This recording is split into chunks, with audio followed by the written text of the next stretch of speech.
সেই বিজির ফাউন্ডার তার স্ত্রী খান তার সংক্ষেপে বক্তব্য দেওয়ার জন্য জানাচ্ছি। বিসমিল্লাহির রহমানির রহিম। সম্মানিত উপস্থিত সকল অতিথিবৃন্দ, প্রিয় সাংবাদিক ভাই ও বোনেরা, আমার প্রিয় টিম এবং আমার হৃদয়ের খুব কাছের মানুষগুলো, আপনাদের সকলকে জানাই অন্তরের গভীর থেকে ভালোবাসা ও এখানে আসার জন্য কৃতজ্ঞতা।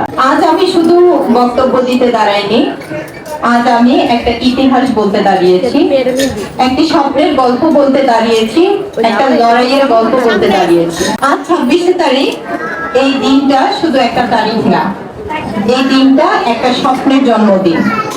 এই দিনটা সংগ্রামের ইতিহাস। এই দিনটা বিজয়ী নামের এক সাহসী গল্পে ওঠা 6ষ্ঠ অধ্যায়। 6 বছর আগে যখন বিজয়ীর পথ চলা শুরু হয়, তখন আমাদের কাছে ছিল না কোনো অর্থ, ছিল শুধু একটা স্বপ্ন আর ছিল বিশ্বাস আমরা পারবো, ছিল সাহস হাল না ছাড়ার।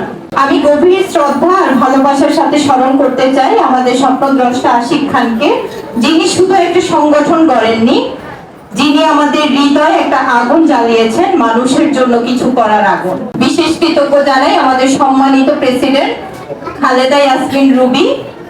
আপনার নেতৃত্ব, ধৈর্য আর মায়ের মতো স্নেহ না থাকলে বিজয়ী আজ এখানে দাঁড়াতে পারতো না।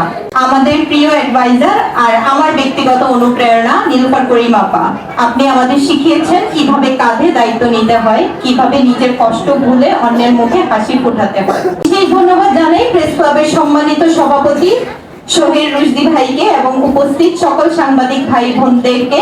এখানে শরীফ চৌধুরী ভাইয়া আছেন, দুইজনই শরীফ ভাই আছেন আমাদের, এবং এখানে আমাদের রাজন ভাই আছেন, এখানে অনেক সাংবাদিকরা আছেন এবং সেক্রেটারি আছেন লতিফ ভাই, রানা ভাই আছেন, আমাদের তালহা ভাইয়া আছেন। আমরা মহসিন ভাইকে মিস করছি, এবং আমাদের খুব প্রিয় মন্টু আঙ্কেল আছেন, আমাদের রনি ভাইয়া আছেন, আমাদের মিজান ভাই আছেন। আর এখানে আসলে সবার কথা আমি বলতে পারছি না, কিন্তু সবাইকে এখানে আসার জন্য অনেক অনেক ধন্যবাদ জানাচ্ছি। আপনারা আমাদের কণ্ঠস্বরকে মানুষের কাছে পৌঁছে দিয়েছেন, আমাদের ছোট ছোট কাজগুলো বড় করে দেখিয়েছেন।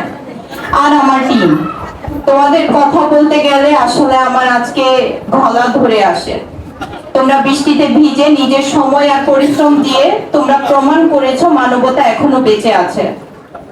আমরা হয়তো বড় মঞ্চ পাইনি, কিন্তু অসহায় মানুষের হৃদয় জায়গা করে নিয়েছি।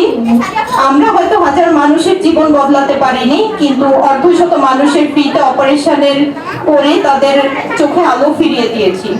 বন্ধুরা, আজ 6 বছর পূর্ণ হলো। এই 6 বছর শুধু সময় না, এটা ত্যাগ, পরিশ্রম, কান্না আর